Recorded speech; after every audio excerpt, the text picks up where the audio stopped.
The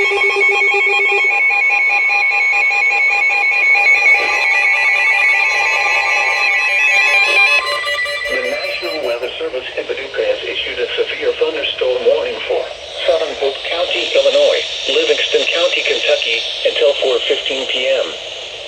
At 3:09 p.m., a severe thunderstorm was located near Metropolis, moving east at 30 miles per hour.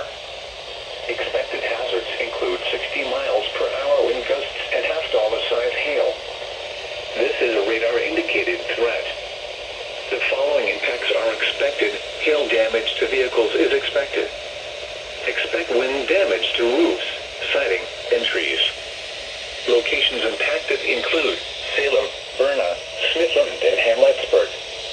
Repeating, a severe thunderstorm warning has been issued until 4:15 p.m. for the following counties: Polk, Illinois, and Livingston.